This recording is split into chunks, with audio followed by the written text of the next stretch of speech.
Ama bu cinayet uğursuğa hem de Süleyman hem de siz, mesela siz setip etildiniz Xitaydan. Şu Xitayning ichidan ve başka yerden qanda adam toplaydı ekan bega mesela. Siz 4000 chiqib ketib bo'lg'uchi 8,5 mingdan chiqib ketdingiz.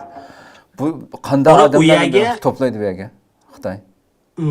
u yerga hamda kelganlarning asosan ko'pinchisi setib elib akildi. U yerdagi mafiyaning ichidagi o'yliqi qima, fohishxona degan u yo'q ishlar. Ular demay tutsak, ilqi eng yengil jinoyat odam elib setish. Hı hı. Başqa mafiyalardan ilqi setib elib akildi. Tutqun qilib akildiganlar bor, aldinib akildiganlar bor. Hı hı. Ilqi shu ilqi yuqori maosh berimiz, ilqi araminglar yaxshi, topadigan pulinglar jiq deb aldab akiladi. Əməliyyatda kallası var, hər qanda adam aldınıb berib qalmaslığı kerak. Çünki Kambodiyadagi bir namrat dövlətdə o işni qiladigan, Xitaycha biladigan odamlar ko'rmang.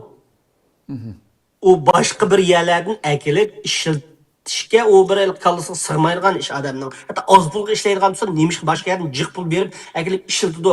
Bu asli kallasini o'tish kerakda. Ansam nurg'un bolalar shu yerga aldinib davomli berib qolibdi. Erkin davlatmi berib qolganlar bor ekan. Asli shu aqlni tepasi bo'ladi asli. O hatta Türkiye'demi şu Türklerning ichidami shu nurg'un yoshlarningki o'tganda Türk axborotlardan chiqib ketdi. Şu necha 10 milyard 500 milyar dollarning gapi bo'ldimi Turkiyada. Her yıllık şu Kambodjadagi jinoyat shaykalarininki. Ama şu pasportlar bo'lish kerak, azroq inglizcha bilsanglar bo'ldi, oyliqlar manch pul maash deb nurg'un yoshlarningki ashundaq aldam xalti bilan akitilib u yerga shu bir kirgan peti yo'q. Aşağıda yıllarca. To'g'ri.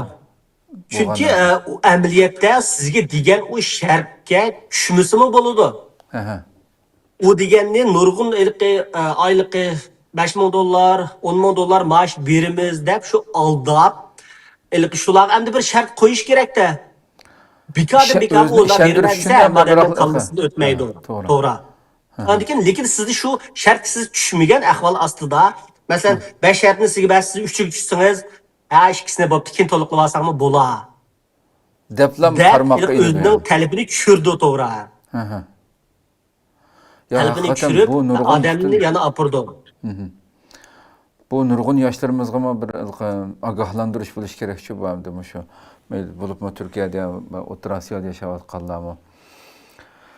Haqiqatan yani bu demak yani nurg'un ko'pinchisi Xitoy uning ichidagi va boshqa namlardan 90%'in 95% kishi Xitoy. Onundan qalsa Pokistonlik, Filipinlik, Ukrainalik, Rossiyalik, Yaponlik. Endi bularni hammasini qaytib kelsak, 10%ga bormaydi. Xo'sh. Asosan hammasi Xitoy.